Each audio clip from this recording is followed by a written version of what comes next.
We're at the Walker Arts Center for a Regis dialogue with Isabella Rossellini, an actress of great dignity, beauty, and self-possession. Her talent is expressed in a range of films, including Fearless, Left Luggage, Big Night, and Feast of the Goat. Isabella Rossellini has risen above her own enormous beauty by taking it lightly, or using it against itself in such films as Blue Velvet, or even by playing the beer-legged lady Helen Port Huntley in The Saddest Music in the World. These are the kinds of roles that make you love an actress. I'm John Anderson, film critic, and I'll be your guide through Rossellini's work. We will now begin our Regis dialogue with Isabella Rossellini.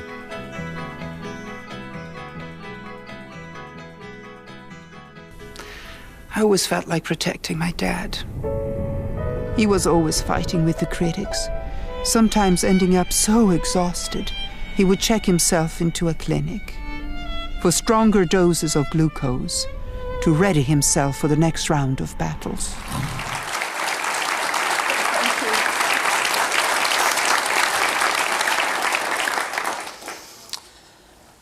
Thank you, everyone. Thanks to the Walker Center and the terrific people here. We've been handled very well. It's rather melancholy in that you seem to think your father's films are being forgotten. They are. I think that the great danger is for filmmakers that they don't pay any attention to commercial success, as my dad did. Because he worked with very independent productions, small companies that often went bankrupt. So there is a lot of lawsuits still today, 29 years after his death. Some of the rights are uncleared. Also, films that don't have a commercial life, they could be interesting. My father was more of an influential director than a commercial director. But I think when you studied history of cinema, all the students knew about neorealism, and they were the 16mm distribution of films that became obsolete. And because my father is not commercial, none of these 16mm were printed back into DVDs, which is now what students see on universities. So his films are not seen. Is there, with the 100th anniversary of his birth, though, is there any move to get this stuff back in circulation? Some attempts. It's always a problem of money, and the problem was still that there are some lawsuits unresolved 29 years later. Yeah. It's interesting you have Hitchcock there arguing with your father. Hitchcock is often credited with, with Psycho for killing off Janet Leigh in 30 minutes into the film, but your father actually did this with Rome Open City, had done it 15 years before. The killing? The killing of a major character before the film was, midway through the film. I mean, Anna Magnani is killed. Yes, but see, you talk about it in a way like commercial films, like you don't kill a major character, you don't kill a leading lady. That's not the way my father thought. Mm-hmm. I found out this later on when I came to America, and this is an industry, film industry, so people talk a language that I never heard at home, even with my mother, like career moves. I never knew what they meant, really. Well, you've been a big one for career moves. I know. Yeah, or agent planning your thing, or not killing a character or a leading or a star, because my father just told a story that he heard in the streets. In fact, there's also the little quotation from Open City when Anna Magnani is killed. It was just something that happened, and he went back and reconstructed what happened. So I don't think he ever thought about, this is a leading character. And he also used non-actor, so he didn't have a problem of stars wanting to be liked all the time. Oh, right. Guy Madden has written that he talked you into playing all the different characters? Yes, he did. He was his idea. At first, I thought I was going to ask some French actors to play Hitchcock or Selznick, and Guy said, "No, you should do them because it will be clearer for the audience that this is the way you understood that this is nothing." I didn't want it to be a documentary or the ultimate. This is what my father said, because I might be wrong. This is what I understood. Mm-hmm. So interpreting everybody, it was clearer to the audience, this is what I understood of the argument of what film should be and what cinema and the importance of cinema. Well, do you think this has been an influence on your own work with such relatively uncommercial directors who have gone completely outside the mainstream? What was it? Well, you said your father was an unconventional, non-commercial filmmaker. Yes, I'm sure it had a lot to do with it. Yeah, I feel comfortable with directors that are not in the mainstream. They feel like family to me, you know, like Guy Madden feels very much like my dad. So his film style is different, his lifestyle is similar. Does he stay in bed no money. They are always followed by 10 fans. They love them, you know, like with a passion, but they're 10. Right. That's right. That's right. And they're going to see Borat right after they see him. Right. You know, you talk about the morality of the image, and that's something that recurs a lot with you in interviews and in the film as well. You had something of a struggle when you became a model, that you found it either a stupid job, I think you said once, and... Well, I started very late because I was told that it was stupid, you know, and God forbid, when you're 20, you want to be intelligent. But later on, you give up. You find it a relief to be stupid. I'm seeking it. But at 20, you could go into politics, you know, if you want. So I became a model at 28. And then they said, you know, then it was a big thing in the article, she's so old, she's so old. But nobody asked how old I was, so it's not that I hidden it or anything. I didn't even know that model had to be 14, you know. Right. So, but actually I did enjoy modeling quite a lot. So once I started it, I sort of repented not to have started earlier, because I did have a very long career as a model, a 20-year career. I could have had 30 or 35 if I started at 14. And I was sorry not to have done it. It was stupid stereotypes. Well, anyway, I had a good run. Yeah. Well, I remember reading a story about you going to Taiwan and people genuflecting in front of you and kissing your hand, and you being somewhat, I think, overwhelmed at that point by the power that a single image would have. Yes, especially advertisement. You know, Laura Dern once, the actress Laura Dern, left a message in my machine saying, "I'm doing a film in Mexico in the middle of nowhere, and there is just two things that are familiar. An advertisement sign of Coca-Cola and one of you doing some cream or something." It was, especially the Lancôme contract, lasted very long, lasted for 14 years. And that is unusual, and I think he had a cumulative impact on making my face so familiar, like Coca-Cola. Because generally, especially in fashion, it's all about change and consumerism and the next pretty girl and the next pretty girl. So it was unusual that it lasted so long. Right. Do you think, and it was unprecedented, even the impact. Do you think it would happen now? That you would get that length of a career in just the changes in the last 10 years or so? See, to me it was always stupefying that I was so successful as a model, especially in the Lancôme ads, and they didn't attempt to either repeat it or they let me go. I still wonder why. They did hire my daughter lately. I thought it was a good sign. Well, speaking of daughters, David Lynch once said something in an interview that when he first met you, he said, "You could be Ingrid Bergman's daughter." And someone said, "You idiot, she is Ingrid Bergman's daughter." But that happens to me quite a lot. Really? Because I look like my mom, and sometimes I catch a cab especially when I was younger, I would catch a cab and the taxi driver said, "Oh, I thought I was picking up Ingrid Bergman." You know, it was surprising. But you never Once I thought I was Ingrid Bergman. That was the strangest.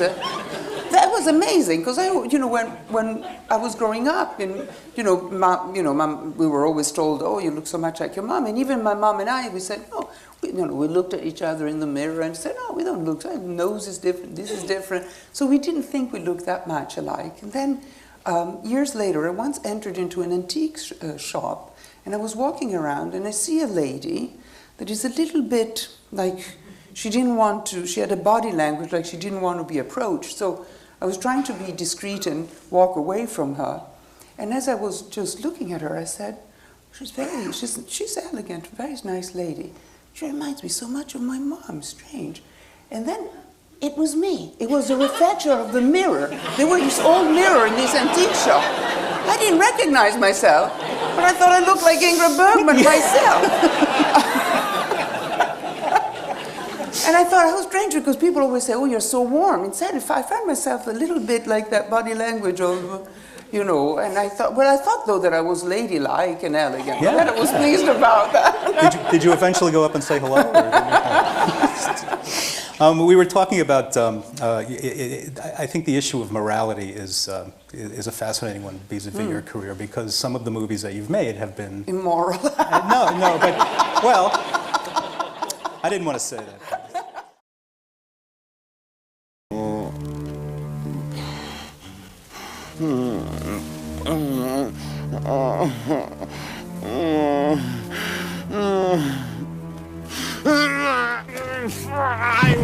It's, I think when this movie came out, the nuns in your old high school held masses for the redemption of your soul. Yes, Is that true? That's what I heard. Can you know, one of the things that's so fantastic about this clip is how beautiful this movie is.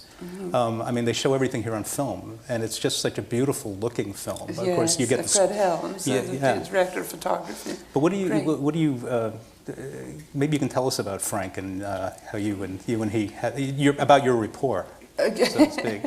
Well, Dennis was one of the last actors to be hired, so I didn't know who was going to be Frank.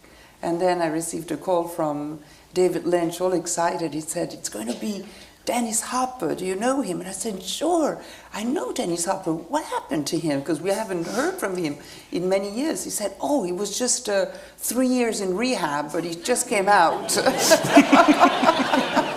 And 3 years in rehab. And he didn't want to meet. He was actually, we became quite good friends, but my first scene that I played with Dennis is the scene that started here and then follows into this very ritualized rape. And it was the first scene that I had to shoot with Dennis. And I asked if I could meet him just for breakfast or just to have a feel. And he came very bored, very hostile. "What do you want? You want to talk about the scene?" No. You know, very difficult, I have to say. Later on, I thought that he did it to try to recreate the relationship and make me feel uncomfortable. But it was difficult first scene, for sure. It was one of the first scene we had to shoot in the film. There's been over the years much discussion about Dorothy Valens, this character, and what a damaged character she is. Yes. I think I recall you having gotten some inspiration for her from that sort of iconic photo from the Vietnam War of the girl running down the street naked with Yes. who had been in a napalm attack. I think everybody knows that picture, right? It's yes. Well, I took that gesture for a scene later on in the film where I come out of the bush and walk in the streets. David Lynch told me that something happened to him when he was a little boy, and he was coming back from school with his brother, and they saw a lady walking in the streets naked, and they weren't titillized but they started to cry. The two boys started to cry, and he said, "I want to have the same effect. I want that Dorothy Valens walking in the street to be a terrifying image." And when he was talking to me, telling me the story, this image of Nick Ut came to mind, because there's this little girl that walks in the street with this complete helplessness in the gesture and everything.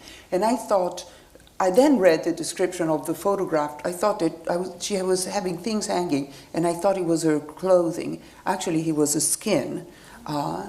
And I remember that the gesture seemed so, and she's completely naked, it seemed so desperate and helpless that I took it for Dorothy, though I wished for a long time because I knew that I had to be totally exposed, and for a long time I thought of a different solution where I could protect myself as an actress so that I could cover. But any gesture of covering would give Dorothy a sense of dignity, a sense that she still had a sense of decency. Instead, she had to be completely broken, and I think that's what makes that photo so impactful, is that the gesture shows that she has lost everything.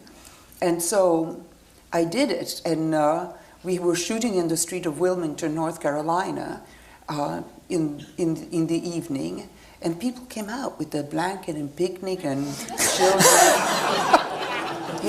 and I called David and I said, David, you got to tell them that this is going to, they can't stay with their grandmother and the children. They can't, So David went and started to talk to them, and people were already in a sort of a film mood. So people talked and they just listened. But if you listen to a screen, you don't answer back. Yeah. So David would say, would you please move, because this scene is going to be violent. I'm sure you're going to be shocking. Then I went out, same reaction. They didn't know if it was real or if it was part of the film. So then we had to do the scene. The next day, the police came and they took away the rights to shoot any more in the streets for us. We had to shoot only, inside the building. So. Well, other than that, I mean, it must have been a traumatic part to play, I'm guessing. Well, it wasn't traumatic to play because, see, I think that I don't know, in my experience, when you feel safe, you can be very free for a film. You can risk. In fact, when I read the script, I asked David if I could do all the scenes with him and Kyle MacLachlan, who was in town in New York, just to see if it was in the same wavelength, because I saw Dorothy as a victim, somebody who had a sort of Stockholm syndrome and was completely mad. But I wasn't sure. You could read the script, maybe she was instead more of a seducer, more of a... So I didn't know. So we did all the scenes to be clear that was the person I wanted to play. And then David was very protective and created a very... See, I don't know if you feel threatened, I close up and I become more formal. But if it is very safe, this is where you can launch yourself and be free, because you always know that if you go too far, the director is not going to edit, or later on, if you say in that moment I was doing maybe something that now I repent, he would have the honesty to say, well, if you don't want me to edit that, I won't. So there was a sense of great, more than camaraderie, friendship and trust in the set. That's why I think we could go so far. Other than the nuns back in Italy, yes. You must have gotten, I mean, the reaction to this film was so extreme when it first came out. Yes, very, yeah. It's tempered a bit over the years, but what kind of, I mean, what did people say to you when they saw this film? Well, I have to say that I think that David too has the 10 big fans that follow him. Yeah. And I didn't have them. So, and the people that liked the film, and there were more than the 10 usual fan, obviously said it was a David Lynch film. The people that didn't like the film seemed to all come to me, because then they said, oh, you did it because you want to rebel against your Lancôme image, you did it because you're angry at your mother, who was such a Hollywood icon. They had all these strange stories attached to it, and rather, I do a film and each project is separated. I don't do a project and then do a project to slam what I've done before. So it was, I felt that and I felt very bad about it, because I felt that coming in with so much baggage, of my family, or Lancôme being on the cover of this beautiful magazine, I maybe tinted the film somehow. David didn't want me first. He wanted Helen Mirren. And I kept on saying, Helen, you should have said yes. See, and now I've ruined it, because I came with this baggage of glamorous, beautiful, the nudity, it was a violent nudity. I saw myself like a butcher, I used to say. I would imagine this you know, cut raw meat. You know, that you see, sometimes you see these animals skinned, and that's what I wanted the nudity to be. But the people were so used to nudity being titillating and sexy that they thought I just failed. And then on top of it, I was, you know, I was always representing beauty in a glamorous world. So I thought, oh my God, when I accepted to do the film, I didn't understand that I came with an image. And now I have compromised David Lynch's artistry, because if you had another actress who didn't have all this, they probably would have understood right away that she was doing nudity to be scary nudity and not sexy, glamorous nudity. So I felt that for quite a while. Yeah. Now, it seems to me that worked in its favor, ultimately. David? That it was you. Yeah. No, but at the time it was pretty violent, the reaction at first. A cowboy. Yeah, I want one. Strong, silent, like a statue. Cool, always there. One of the reasons I wanted to show that clip was because she seems to be the kind of character you could have made a career playing. Yes. Elegant, you know, gorgeous, you know, kind of continental, and. But I did, didn't I? I know. I mean, not so. In films, maybe my career is more difficult to find a thread. But I mean, modeling, for sure, I did. I did do the sophisticated international lady. Mm-hmm. She's. I suppose you need to have seen the entire film to know exactly what's going on with her. But there's a lot going on internally, and I think you know, she's paired up with Ian Holm, who's kind of the most obnoxious man in the world in this film. And when she's talking about going west, I presume she's thinking about going somewhere. Well, I imagine the character in Midnight to also be quite an opportunist, beautiful, all done up, playing the role, and also looking for a man with money, you know. And I imagined her, I mean, in the film I have the affair with the character played by Stanley Tucci, who has the restaurant, who is unsuccessful, and yet, you know, so I imagined her to be a manipulator, a woman she wanted wealth, money. She never thought about working, because she could get the man to work for her. And so that type. And I shaped her a little bit physically after Gina Lollobrigida, who, you know, with the hair and the attitude. I often, sometimes, maybe because I am a model, but often an iconic figure helps, or painting too. Some films, you know, I did Frida Kahlo, sort of impersonation, or sometimes I need an image an image in my head of somebody. For Dorothy Valance, it was like, when I was a little girl, I had a little Japanese doll, and he had hair cut like this, and the eyebrows were painted, and, you know, and I thought, oh, Dorothy Valance should have this heavy makeup and the wig, because she needs a facade for the world to hide the confusion and the torment and that she has inside. She keeps its facade, and so is the blue eyeshadow, the red lipstick, the black hair. Everything is perfect like a little doll. And sometimes I need this it helps me to create character, to have a style physically, wig. Maybe because I'm a model and I understand clothing and how you create characters with it. Right. If she were an actress, she would not have appeared in this movie, however, because there was no money, right? There was no money, no. Most of the film I do, there's no money.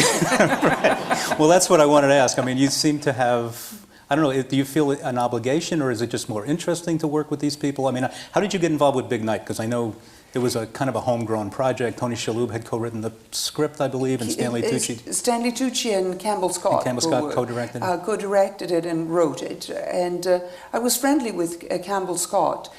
You know, I don't know really the reason why I make so many unusual films. I think that some of it has to do being Roberto Rossellini's daughter, so that if somebody comes and say, I have no money, but I want to make a film, and there's something interesting, I don't even think about money. I say, okay, sure, let's do it, as it has been the case with Guy Maddin. And also it's fun. Sometimes when I do commercial films, I feel a little bit lost. I feel I can never really have a big career. And then I get lost in the strategy of this career move that one is supposed to do. I don't really have the culture of it. I know what they mean, but I don't really truly know what it meant or how it can be applied to me.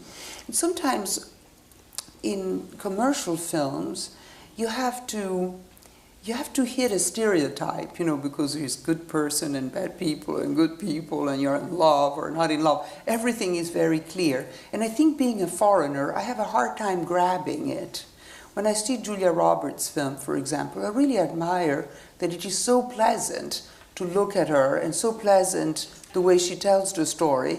And yet it's more of an idea of a person, a wish that people or girls have to be the Julia Roberts on screen. How did she make it so simple? I don't understand it. I always see the complexity, and I always do darkness because I see life like that. And I think that prevents me from being commercial. I'm too heavy. You know what I mean? Right. But I think that it's partially because I'm a foreigner, and so I see, when I see it, I enjoy it as an audience, but I don't know how to do it. Well, have you ever thought that maybe you just didn't want to waste your time on frivolous movies? No, I would have liked the money. Oh, yeah. And another reason I wanted to show this particular clip is because you are so elegant in it, and it made me think of when you were a little girl. You were very ill. I mean, Yes. you had scoliosis, and you had to have major surgery. The major surgery. I was sick for about a year and a half. Yeah, too. and it sounded like quite the ordeal. And yet, it worked, apparently. Yes, it worked, yes. Yeah, I was sick. I had a scoliosis that could be not very severe, but in my case it was quite severe, so I had the fusion of 13 vertebrae, so I'm completely rigid. The people say that I'm regal, but there is a reason for it. I can't bend. But he has given me a regal reputation. Oh, I see. Okay, so I did it. I did it ass fooled. backwards, basically. You were fooled. Right. We have lived together for 16 years. They have been great. Not always. Yes, always. They've always been great for me. Even when I hate you, I know I love you. That is from Fearless, Yes. directed by Peter Weir. Your character, Laura Klein, is the wife of Jeff Bridges, who has survived the plane crash and has come away from it slightly altered, I suppose we could say. It's one of the more conventional roles you've done, but it's she's a woman of a lot of control, I Yes. think. What was this like, this making this Well, film? She was the wife, and already when you play the wife, it's always boring. It's always the mistress, the whore, that's always fun, the murderess. But Peter, and obviously the big role in that film was the one that Rosie Perez played, a dramatic role, that she won an Academy Award nomination for it. But Peter gave me a direction. And it's interesting how it's helpful when director create an image in your head of the character you have to play rather than give you a literal, you come in, enter, do this gesture, walk over there. It's almost, you become like a robot. And he said to me, play her like a tango. Play her like not a tango, like flamenco. He said, and to me that meant so much because I know that she had to be fiery but all controlled. You know how it is. The flamenco is all very fiery and very strong, but very controlled always. And that to me was that image, like I had Gina Lollobrigida or the photo of Nick Nutt. It was an image that I could play this woman very attached to her family, very willing to make the marriage survive. In love with her husband, but not sentimentally in love with her. Not sentimental about it, brutally, you know. And there she is, you know. And it was wonderful, that image of flamenco for me. Yeah, well, knowing the film, it makes perfect sense now that you say that. Yeah, yeah, it does. You know, there's so much going on internally with her. And it reminds me of something we were talking about it actually just before, about when you worked for Richard Avedon, or worked with Richard Avedon.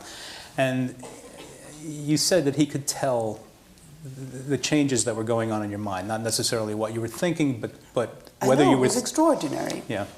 I remember posing in front of the camera. First of all, a lot of photographers, they just take a lot of photographs, they have this, and then they do editing.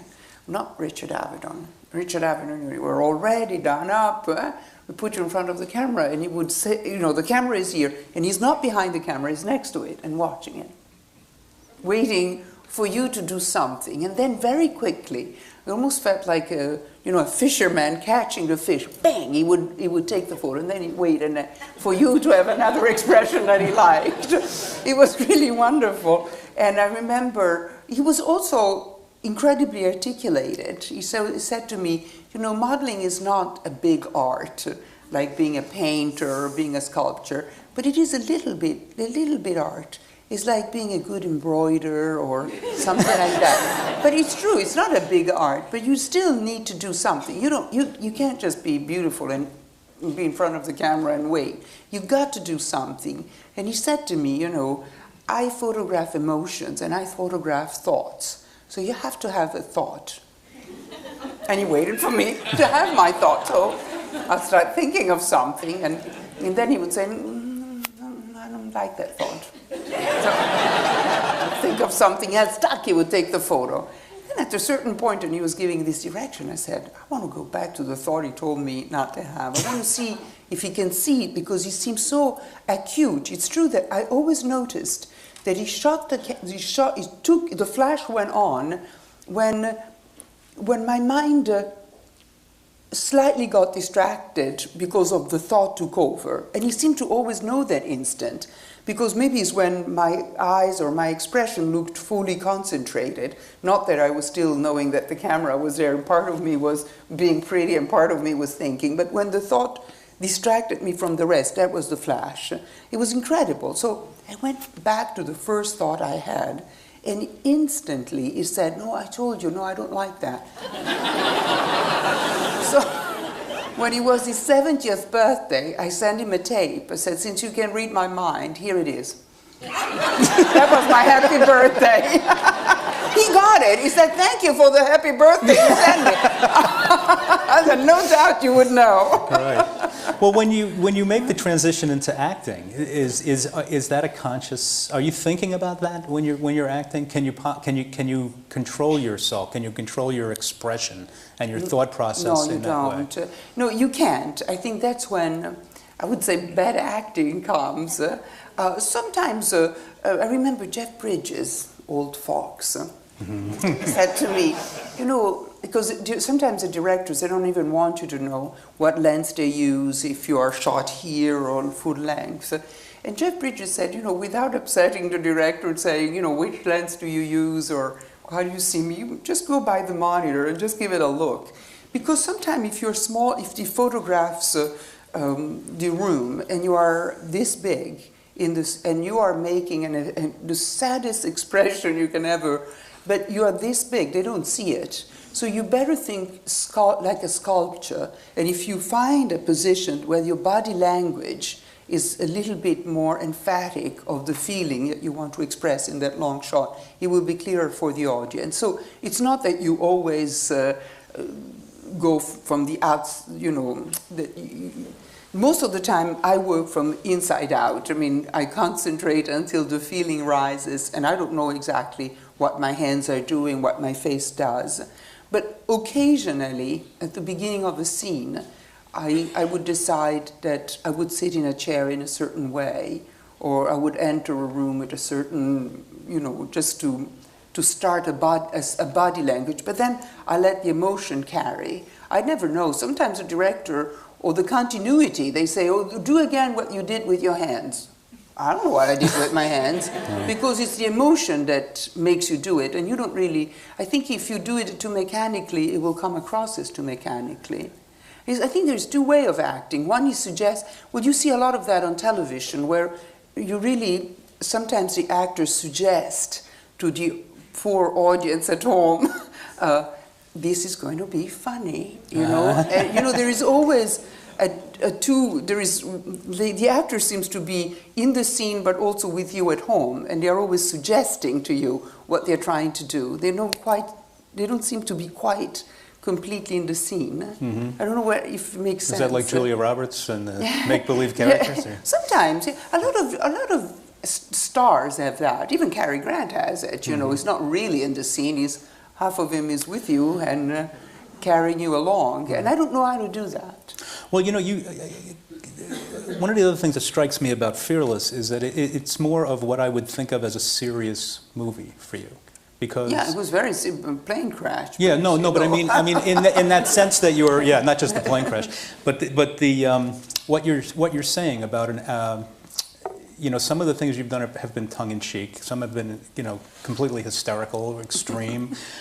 This is more matter of fact, and I'm just guessing a much more taxing kind of role because you're operating on a different level than you would in Blue Velvet or Wild at Heart, or you know. And Peter is a very severe director. You know, he can catch any moment where you're not concentrated or you're faking it, or it's unclear to you what the scene is or how you go from this feeling to the other and you cover it up. It instantly catches you. But it was wonderful to work with him. I felt if you are very well into the scene and understand it, and Peter allowed a lot of rehearsal and improvisation with the actors. We improvised, Jeff and I, we improvised in front of Peter lots of our scenes without using the dialogue that was written, but repeating you know, like if we had a couple fight, we would do an hour of improvisation for Peter of fighting over, you know, why are you not talking to me? What do you mean that you need to see this other woman because she was in the plane crash with you? What does she have that I don't have? Mm-hmm. Why is it that she moves you and I don't move you? What about me and the son we have together? So we would do that argument for an hour, for real, and then we would go back to the text. And by then you had really a feeling that the text is just collapsing, a synopsis of what you've done, but you have all the feeling full. And that there is never time, directors don't do it, there is not the tradition of do it, or they don't make time, or they don't have the authority to demand. Because producer and everybody else, often especially me that do a lot of small parts, I seldom even see the director. I see it the day I go on the set, I play the scene. I never discuss it with anybody. They seem that if you can read it, you'll have to know it. I don't know how. I mean, you know the words, but you don't really know exactly the tone. Very little repetition, very little rehearsal. So it was delightful to work with Peter.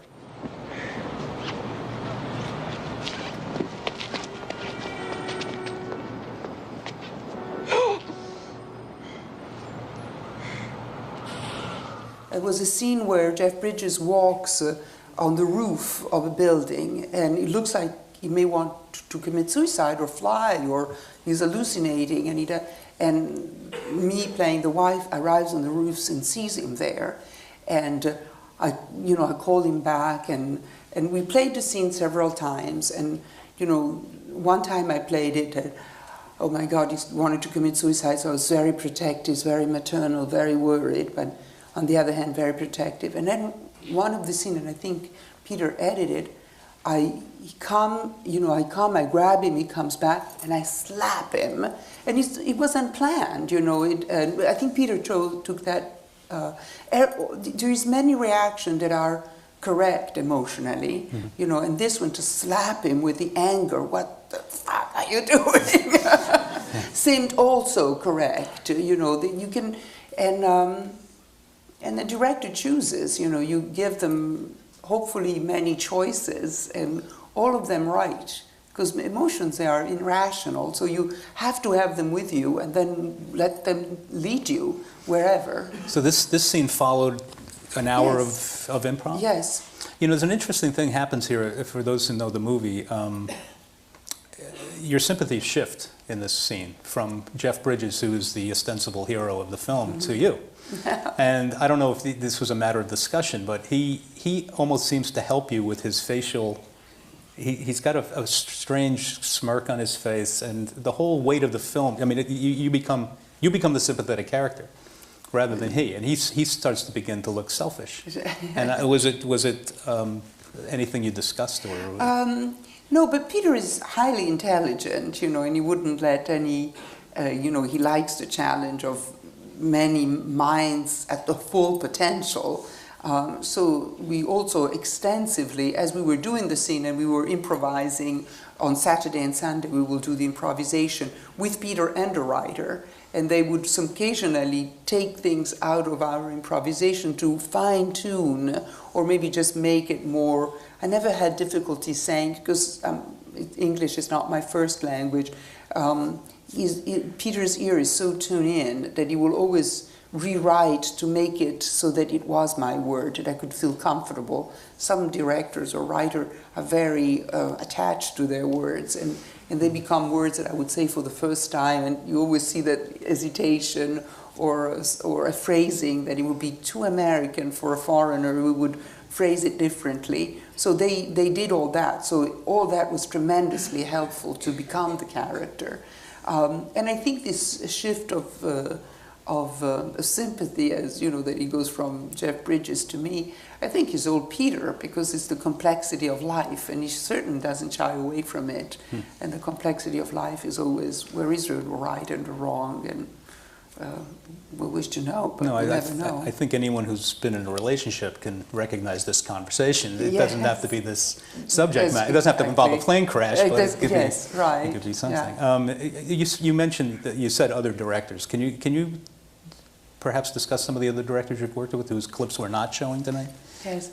Well, I think the one that I felt most comfortable with was John Schlesinger.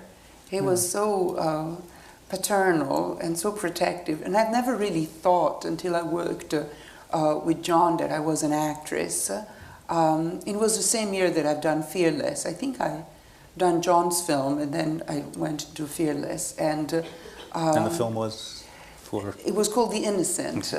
And that's how I met Campbell Scott, and then did Big Night with Campbell. He called me.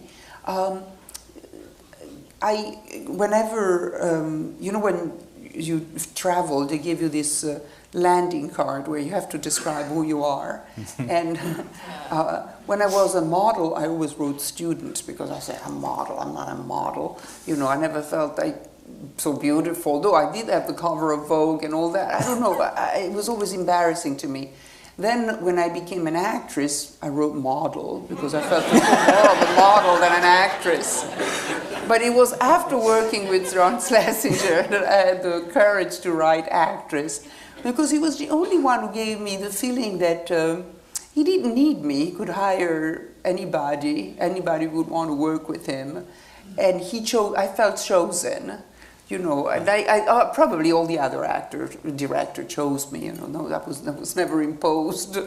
But there was a sense of trust, a sense of he gave me confidence that I didn't have before. So from John on, now when I'm asked what do you do, I say actress, very simply, like that. Well, do you feel that some directors have taken you, have asked you to work with them because of who you are, or what you can bring, you know, even financially to a project? There is always a little bit of that. Yes, there is always that aspect, because the financial aspect of every film is so difficult. You know, even a film that it's not. That is the great tragedy of cinema. I think. I don't know painting or sculpture that much, but I would imagine that you just need a canvas and colors, or you just need paper and a pen.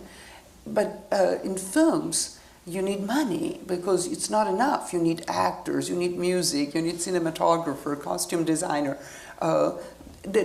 even the smallest idea, it's $500,000. You know, the smallest budget you can imagine, it could be you know, even the little film that I did, my dad is 100 years old. Yeah. It was $100,000. $100,000. You know, it's amazing how expensive it is, cinema.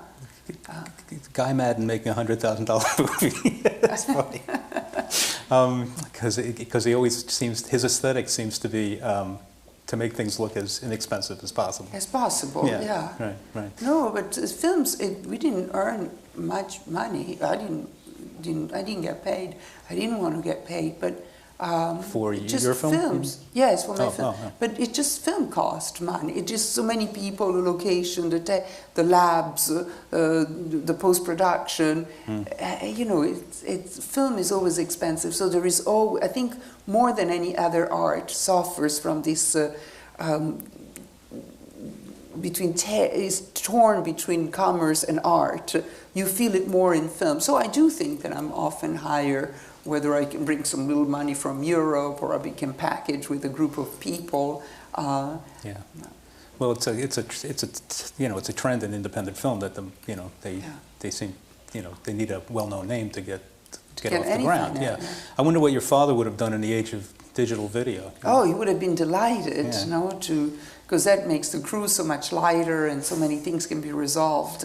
And we do see it. We see more and more artists being freed from crews and from money, and the video art becoming more and more important. Well, what did Guy shoot your film on? Guy generally uses 8 millimeters. It uses a different format. So my dad is 100 years old. It was 8 millimeter and video. Because he told me once that he does all the special effects in the camera, basically. Mostly, yes, mostly. I forgot to ask you before, that stomach. Who is that anyway? One is a big pillow, and the last one where I'm lying on top of my dad in the last scene. And the other one was a guy who had a pizza shop and ate probably a lot of them because he had a big stomach. So Guy had the courage to ask him, would you like to be in a film, but I just need your belly. And he said yes, and he was delightful. And he got into the part. It was, we shot My Dad is 100 years old in 3 days, and Isaac was there always with his belly exposed. And he got into the film. He understood it because I would play my role, I would play my father's voice. And at the beginning, he didn't do anything, and he looked, he would just breathe normally. And I would say, God, my father has this, I was talking with a very excited voice, and the stomach must have that tension. So we would talk to Isaac, who was, a pizza place. He wasn't an actor. By the end of the 3rd day, he was making that belly so expressive, angry, relaxed, sad. He became so expressive, it was great. He didn't make a face around his navel or anything. We're going to go to another clip now. This is from the saddest music in the world, which I just adore this movie. And it has my favorite line. It's not your line, it's Maria de Medeiros' line. I'm not an American, I'm a nymphomaniac.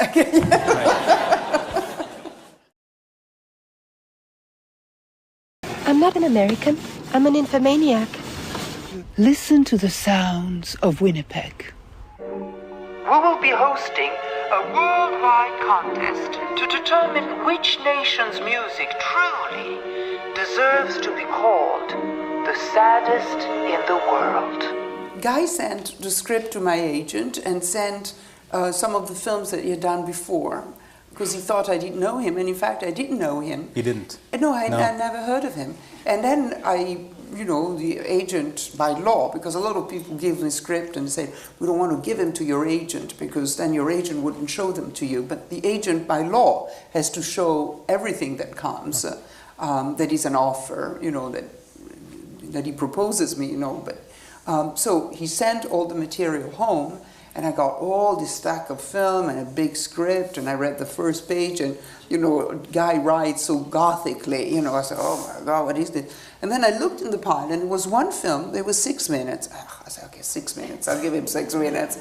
So I start with this one, and it was The Heart of the World, that it is absolutely wonderful. It was done for the 25th anniversary of the Toronto Film Festival, and the Toronto Film Festival commissioned 4 or 5 Canadian directors to do a small film.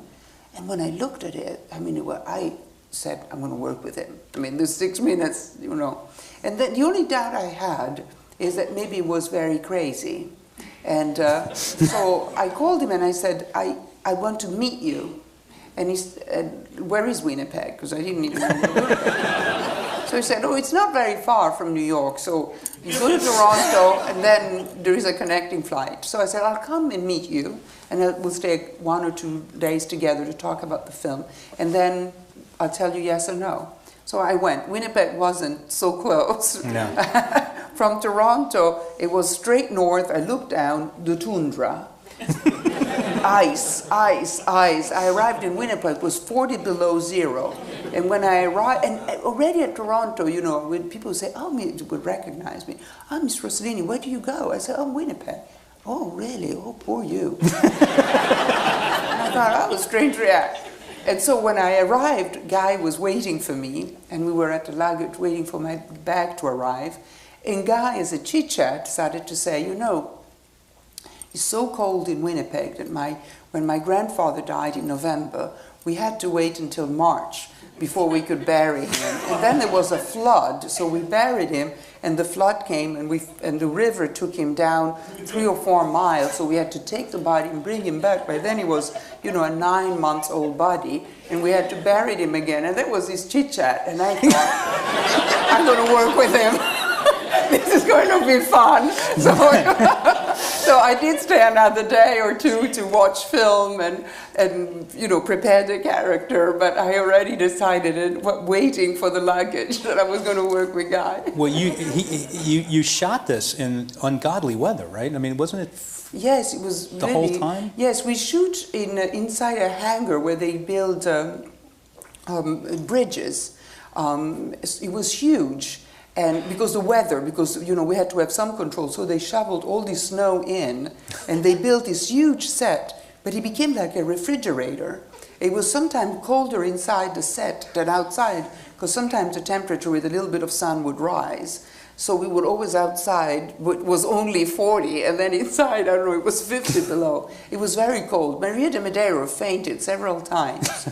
But me, good sweet, I didn't. I felt, which was Portuguese, I was Swedish. Right. I felt very competitive over who was going to stand. Would you, can we take some questions at this point? Yes, sure. I think we should. You might have to lift the lights a little. And there are microphones going around. And I guess I'll just point at someone, and if I can see. How does this gentleman on the aisle here? Yes. I wanted to know if, when you were a child, if you had any contact with Anna Magnani, because your father ostensibly made her a star. Yes. And but their relationship, I imagine, was very tumultuous, and she was very volatile. And I was just wondering if your mother would not allow her to be around you.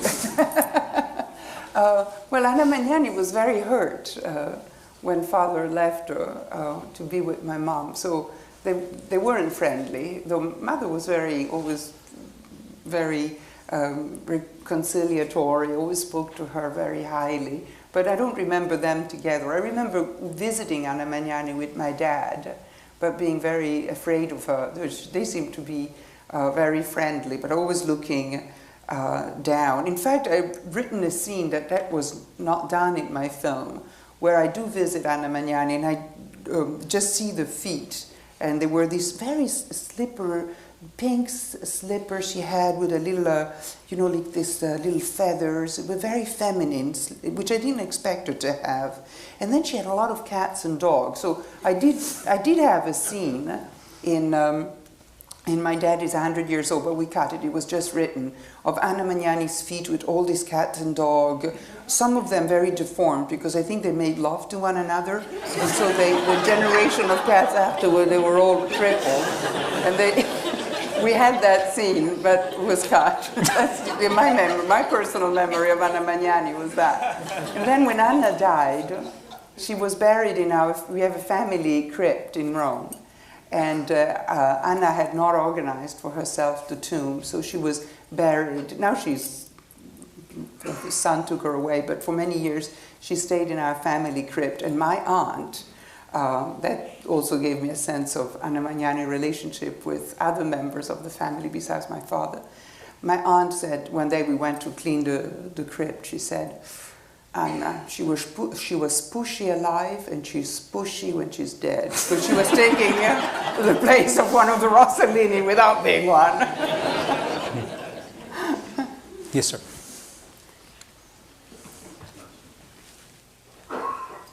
I'm wondering why you choose to live in the United States. You could live in Italy or Sweden. I mean, who's true extents? Yeah, yes. So what do you like about the United States and what? You know, I'm going to answer something that is so conventional that you'd say, oh, she's bullshitting us. Freedom.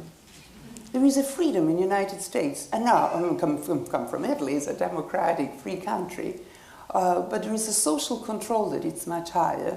There is the bella figura, it's called, in Italy. Is to impress your neighbor. To impress the neighbor, you can't do this. What would the neighbor think? You wouldn't believe it, how heavy it is. And here everything is light, and everything is a possibility, and people understand experiment. And though you want to be successful in America, because it's all about being successful and making money, but you are allowed to try and fail. And if you fail, that's it, you start another one. In Europe, it's a tragedy. You do a film that is bad, or you do something that is a failure, and it's such a stigma. And I think that's why I remained. I could be playful, I could be experimental. I could be playful. I mean, I don't know that I do art. I just play. When something is intriguing and interesting, I'll do it. And you can do it here. There's lightness, the lightness of being. Yes, sir. I was intrigued by your portrayal of Alfred Hitchcock, who was so influential in your mother's own career. Yes. And I was curious about how you think of your career in comparison to your mother's when she had this amazing rise to stardom in this coming from abroad, the exotic international star, and then her fall from grace when she went to live with your father and the kind of revulsion that she faced in this country. Yeah. Well, I didn't live through it because I was too little, and it was my brother, who was older than I, 2 years, was the child of the scandal. My mother, she was this big Hollywood star, big box office draw, and she saw some of my father's film that came from Italy, Open City and Paesa. And by the time she saw the second film, Paesa, she decided she was going to write my father a letter wanting to work with him, because she thought if I could bring my fame, my popularity to an incredible director that lives in this poor, bombed Italy and give him a chance, you know, it would be fantastic. And they fell in love. And my mother was married.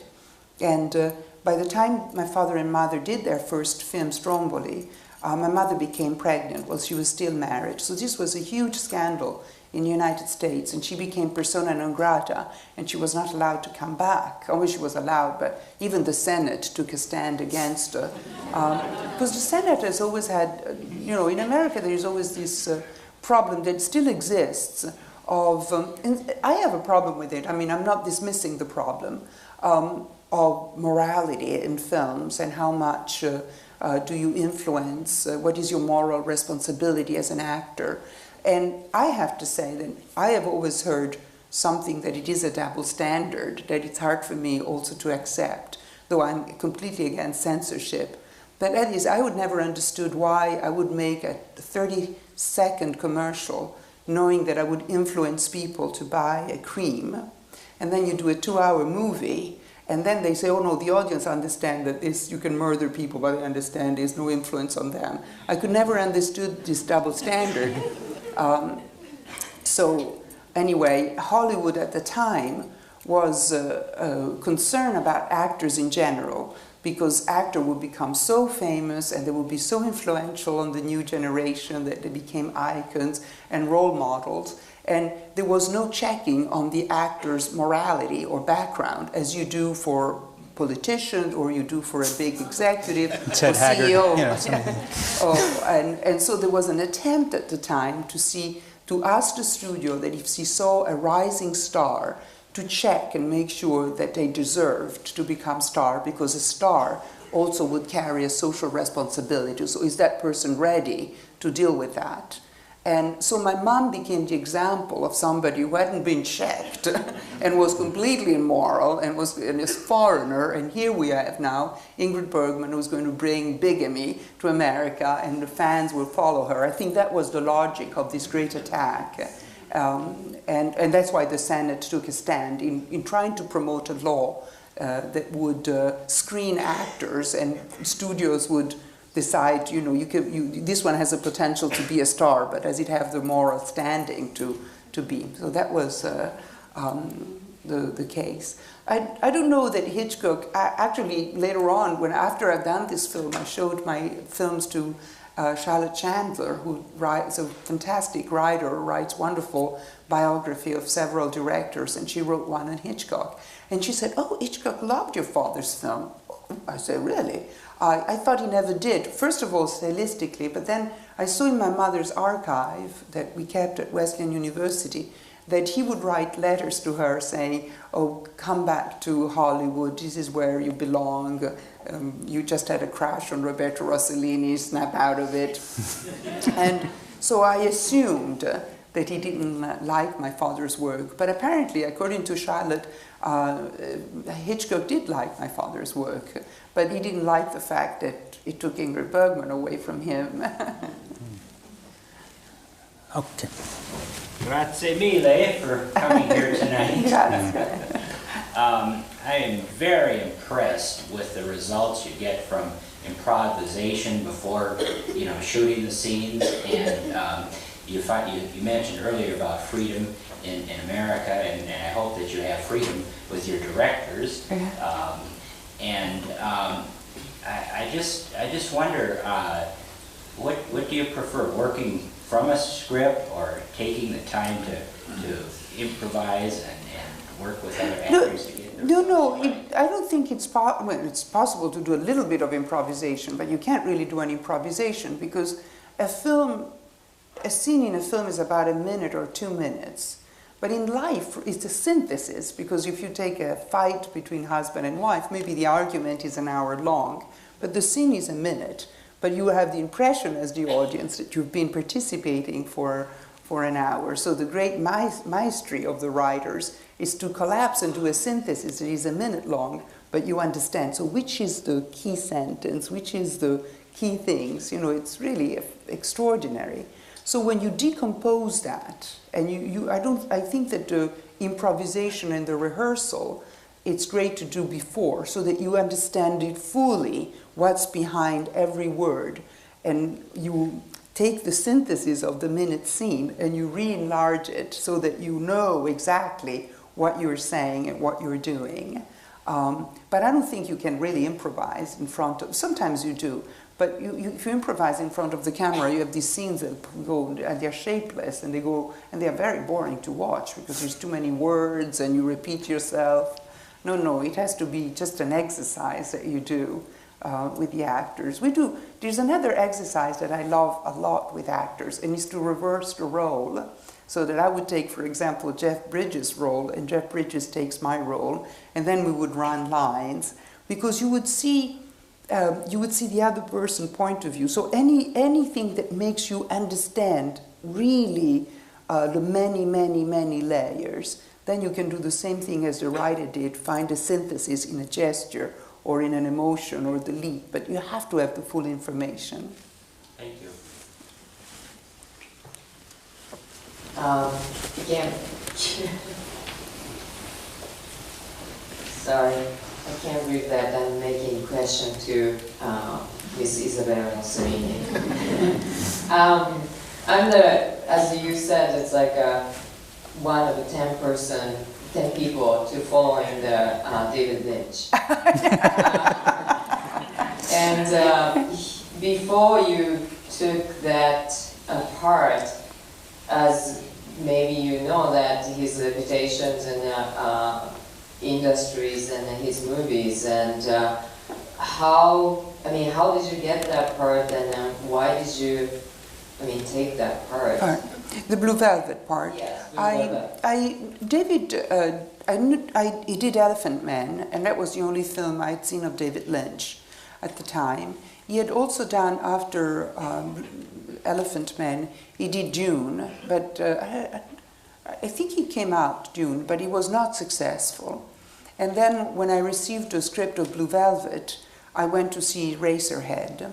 And I was very surprised by Eraserhead because it was so radically different than, I didn't see Dune, but Elephant Man was so poetic and so classic in a way, and then he could be so avant-garde. He wanted Helen Mirren, as I said before, and I had just done a film called White Nights with Helen Mirren about ballet with Misha Baryshnikov and Gregory Hines, and I went to dinner with a relative of Dino De Laurentiis, and David Lynch was eating in the same restaurant with another relative of Dino De Laurentiis. So the relative said hello, and we were introduced, and then we sat down at their table to have a drink.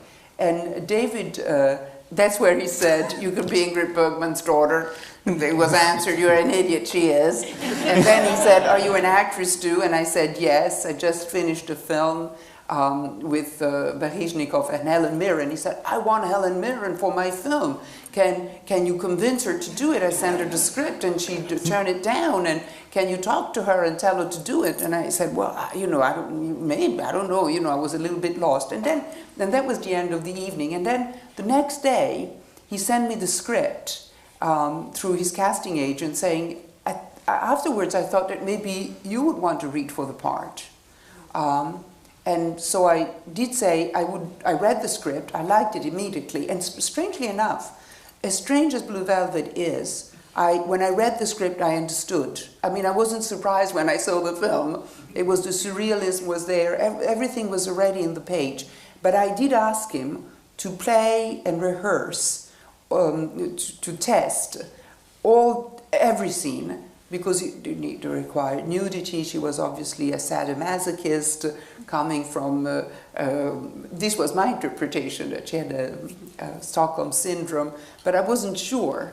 And I think other actresses said to me, that tested for the part, they said that they played her more like a hoary, like a, more, yes, maybe disturbed inside, but actually using sex to control. Instead, for me, it was more of a torment. So anyway, David did like my interpretation and offered me the part. But it was also important for me, while he was testing me, that this is the way I wanted to play her. Because I never thought I would be nude in a film. My mom said no, many times. So, and my family, it was very difficult for me to take my clothes off in a film. So it was important for my moral standard that it wasn't titillating nudity, but it wasn't a nudity. I didn't know how to express it in any other way. Otherwise we would have avoided nudity, but it had to be this. When it was this brutal rape, I felt that nudity would show it the best, and I agreed with David on that. You took that part. Thank you.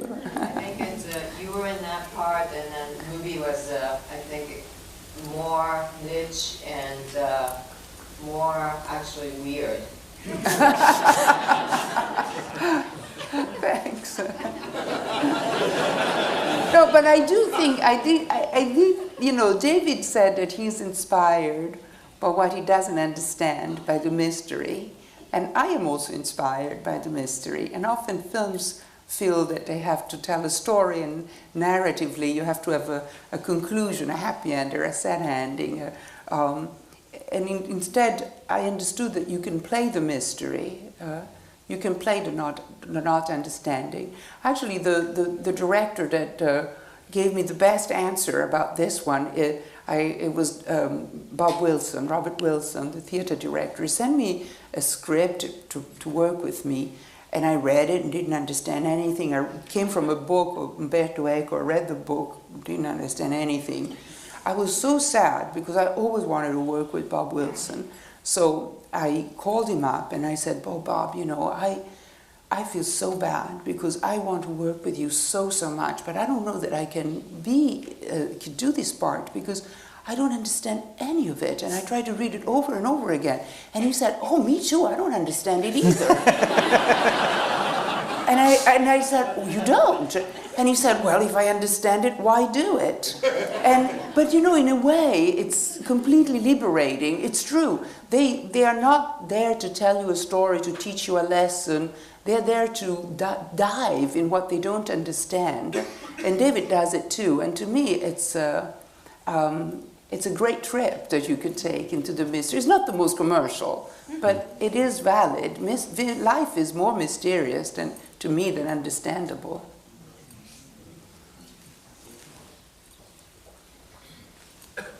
It's a fact that actors give 3 performances. The one they prepare, the one that's given to the public, and maybe the most important one of all, the third one, that the actor gives to him or herself in front of the mirror in the dressing room or later on.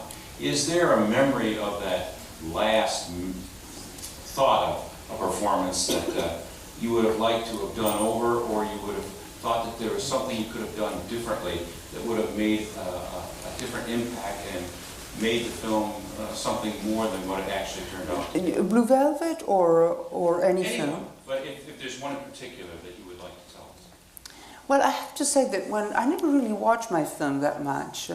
I see them when they come out, or you know, generally on private screenings. Some of it just to see what they edit. There's always something that it gets cut out, a scene altogether. I like to hear it with the music. I like to hear the other scene that I wasn't involved, what they looked like. And generally, the first time I see a film, I'm very distracted by all these new elements and I wasn't there, you know. And then I have to see it a second time to see the film. And that's it. Then I never really watch them again. I find it very sad. You know, when I watched Blue Velvet, I think of the days we were in Wilmington, and I get nostalgic of the time I've spent, or, you know, memory come back. So I never really watch my films. And I also think that there is a certain point where when you watch a film, there is always something that you say, oh, I should have done, I should have done a little bit more, I should have done, could have made that clearer. I don't know, so you are full of pentimentos, you know, and wishing to have done better. So maybe also is the reason why I don't really watch them, because there's always something I want to change. It's too late. Somebody have the mic? Okay. Yeah. It was wonderful hearing you talk so articulately about the work and about how you work. Did you learn about acting at your mother's knee, or did you have specific training as you got older? No, I didn't, you know. My mom once only told me one thing that at first shocked me, and then as I became of a more experienced actress, I thought, only a very, very good actress could have given me this advice. It was my first film, and my mom said, when in doubt, do nothing, because there will always be the violins.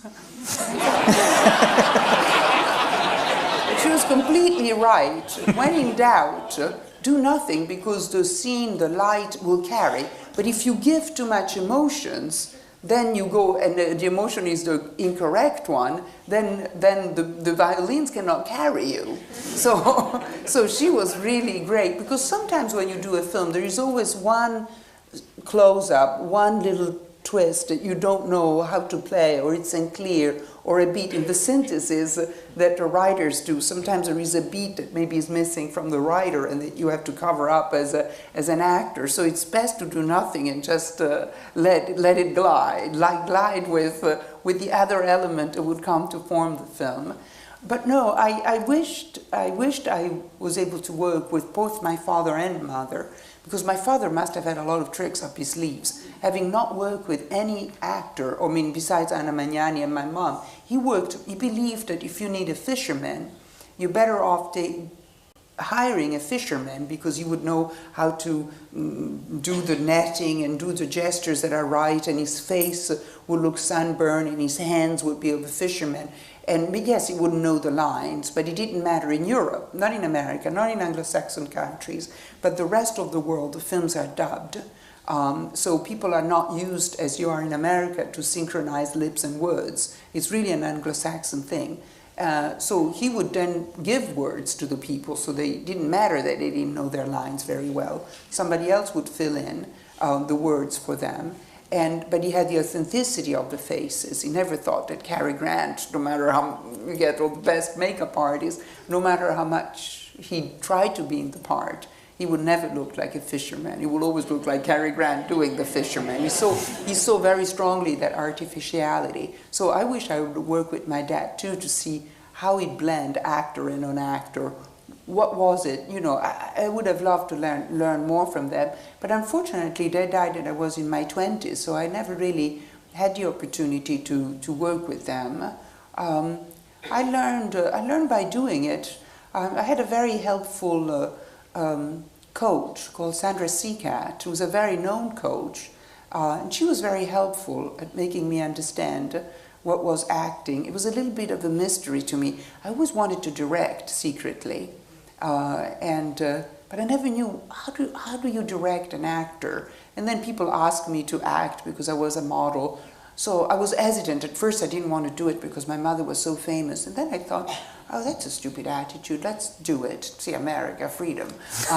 Let's do it, and I would learn. And then I liked it more than I thought.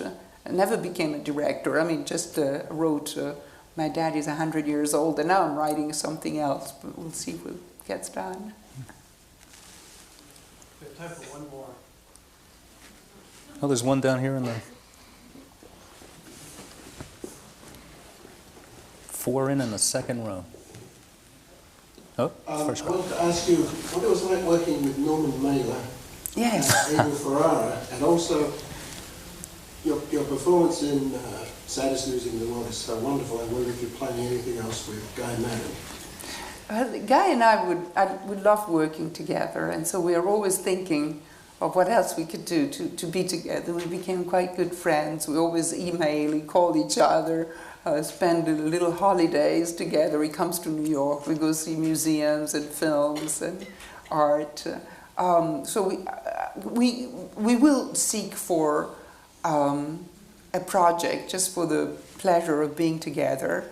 I have to say that I enjoyed working with the same directors because there is a familiarity and you get the shorthand. I think that I envy the old theater companies where they were always together because there is something to be said about knowing each other and working a lot together. And I did have a little bit of collaboration with Campbell Scott or David Lynch that was more than one film. It makes a very big difference. Abel Ferrara and Norman Mailer. Abel Ferrara is crazy, insane, incredibly talented, and I don't even know how he makes his film that are not rational, but a lot of the film that I've done with him, I loved The Funeral, and he was pretty rational. It was a fantastic script. And the confusion in the set was astounding. I never knew if the camera was on or off. The confusion was so great you didn't even hear action, and yet the film was so wonderful. It's incredible how it works. And Norman Mailer, I didn't understand the film until I saw it.